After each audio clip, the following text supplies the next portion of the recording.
አብርሽና ኤፍሬም ተጣሉ ማለት ነው። ለምን ተጣሉ የሚለውን በዚህ ቪዲዮ ላይ የምነግራችሁ ይሆናል። እንግዲህ በሚገርመው ሁኔታ እንግዲህ አብርሽና ኤፍሬም ተጣልተዋል። የተጣሉትም እንግዲህ በሩታና በሄርሜላ ምክንያት ነው። ያው ሄርሜላ ጥፋት እያጠፋች ትገኛለች። እውነት ለመናገር ከሆነ ሄርሜላ ያው ጥፋተኛ ናት። አብርሽንም ደግሞ እንደዚህ እንዲያደርግ የምታደርገው ሄርሜላ ናት። ያ መተት አሰረታበት ማለት ነው። አብርሽ ላይ በሰዓቱ ምክንያት መተት አሰረታበት።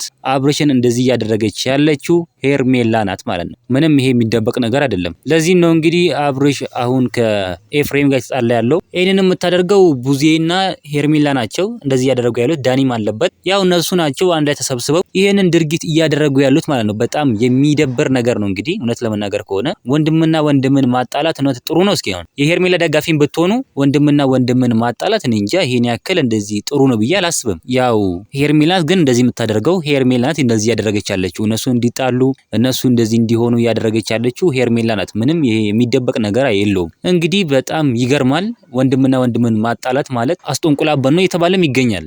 እውነት ነው ደግሞ በሰዓቱ ላይ ነው ያስጠነቀለችው። ሄርሜላ ማለት በሰዓቱ ላይ ነው እንደዚህ አይነት ነገር እያደረገች ያለች እንደዚህ አይነት ድርጊቷን እያደረገች ያለችው ሄርሜላ። እውነት ለመናገር ከሆነ አብርሽ ላይ እውነት ነው በቃ ምንም ይሄ የሚደበቅ ነገር የሆነ የሚዋሽ ነገር የለውም። ሄርሜላ ናት እንደዚህ እያደረገች አብርሽ ላይ ያለችው ማለት ነው። እናንተ እስኪ ምን ትላላችሁ? ሀሳብ አስተያየታችሁን ኮሜንት ላይ ማስቀመጥ እንዳረሱ፣ ቪዲዮን ላይክ ቻናሉን ሰብስክራይብ ማድረግ እንዳረሱ። በሌላ ቪዲዮ እስከምንገናኝ በያላችሁበት የዓለም ዳርቻ ሰላማችሁ ብዝት ይበልልኝ። ደህና ሁኑልኝ።